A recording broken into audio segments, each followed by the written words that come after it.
नमस्कार, मैं हूं मनोज बनू। आप देख रहे हैं इंडिया न्यूज़। और सबसे बड़ी बात है कि आज हम चर्चा करने वाले हैं एक राजनीतिक शख्सियत की, राजनीतिक चेहरे की। वो चेहरा जो कि दलित और पिछड़ी राजनीति से ऊपर निकल कर आया, वो चेहरा जो कि जयप्रकाश नारायण के आंदोलन में शामिल होता होता लड़ाई लड़ता लड़ता कब बड़ा हो गया किसी को पता नहीं चला। वो चेहरा जिसने बिहार की राजनीति में वाकई एक बड़ी उपस्थिति दर्ज की। इसलिए दर्ज की क्योंकि वो जानते थे कि गरीब पिछड़ों का दर्द क्या है, और गरीब पिछड़ों का दर्द गरीब पिछड़ा ही समझ सकता है। जी हाँ, बात कर रहे हैं भारतीय राजनीति के खास शख्सियत की, लालू प्रसाद यादव की। लालू प्रसाद यादव जो कि भारतीय राजनीति के एक बड़े चेहरे रहे हैं, और सबसे बड़ी बात है कि अब 12वीं बार लालू प्रसाद यादव को आरजेडी की कमान सौंपी है। हालांकि उनका स्वास्थ्य कमज़ोर है, तमाम सारे मामले उनके ऊपर चल रहे हैं, वो कुछ समय तक जेल में भी रहे। हालांकि उनकी पार्टी के लोग इसे राजनीतिक तौर पर देखते हैं, राजनीतिक आरोपों के तौर पर देखते हैं, लेकिन फ़िलहाल उनका स्वास्थ्य खराब है और अब जल्द उनका इलाज के लिए वो सिंगापुर जाने वाले हैं। उनकी किडनी खराब है, उनका किडनी ट्रांसप्लांट होना है, और उसे लेकर परिवार में माथापच्ची चल रही है इस बात को लेकर कि कैसे किया जाए, किस तरीके से बेहतर तरीके से किया जाए, कोई संक्रमण ना हो, स्वास्थ्य में कोई परेशानी ना हो। और जो दिल्ली के डॉक्टर हैं, जो एम्स के डॉक्टर हैं, उन्होंने तो ये कहा था कि ना कराएं तो ज़्यादा बेहतर होगा। लेकिन उनकी बेटी है रोहिणी, जो कि सिंगापुर में रहती है, और रोहिणी जो सिंगापुर में रहती हैं, उन्होंने बड़ी उम्मीद के साथ अपने पापा के लिए प्रयास किया।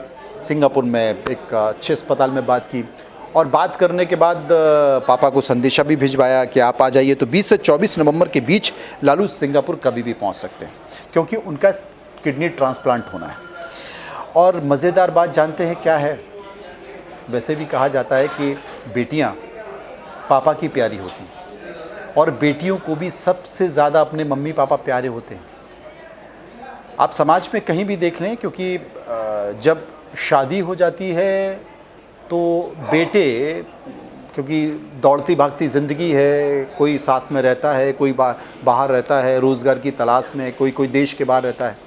बेटियां ही हैं जो अपने माता पिता की हमेशा ख्याल रखती हैं और कोशिश करती हैं कि वो उन्हें अपने साथ रखें, संभाल कर रखें, क्योंकि वो उन्हें बहुत महत्वपूर्ण स्थान देती है। बेटे इतने ज़्यादा नहीं देते। तो रोहिणी जो कि लालू प्रसाद यादव की बेटी हैं, आपको पता है लालू प्रसाद यादव को किडनी कौन दे रहा है? उनकी बेटी रोहिणी उन्हें किडनी दे रही। परिवार वाले इसके लिए तैयार नहीं थे, यहाँ तक कि खुद लालू प्रसाद यादव इसके लिए तैयार नहीं थे कि नहीं, मैं अपनी बेटी से किडनी नहीं लूँगा।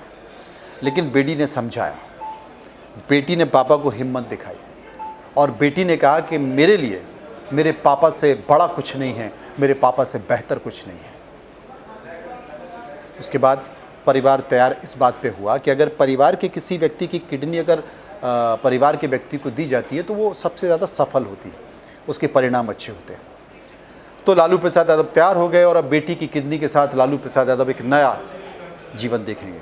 ये ट्रांसप्लांट सिंगापुर में होने जाने वाला, लेकिन ट्वीट कर रोहिणी ने अपने पापा के लिए क्या बातें कही हैं ये मैं आपको बताना चाहता हूँ। मेरे पास वो ट्वीट की कॉपी है। रोहिणी लिखती हैं पापा के लिए कि पिता के प्रति अपनी भावना व्यक्त की है। रोहिणी ने लिखा है कि जिनका हौसला आसमान से भी ऊंचा, मेरे पापा जैसा इस दुनिया में कोई नहीं है। 2 दिन बाद ही डॉक्टरों ने लालू की जांच की, साथ ही रोहिणी की भी जांच की, और उसके बाद डॉक्टर ने स्वीकृति दे दी।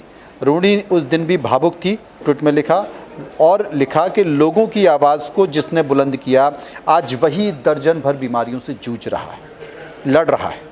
अस्पताल से लौटने पर रोहिणी ने लालू की सलामती के लिए पूजा भी की, भगवान से आशीर्वाद भी मांगा, और ट्वीट किया कि पापा के हर संकट से पाई है मुक्ति, जनता जनार्दन की दुआ ऐसी ही शक्तियाँ हैं।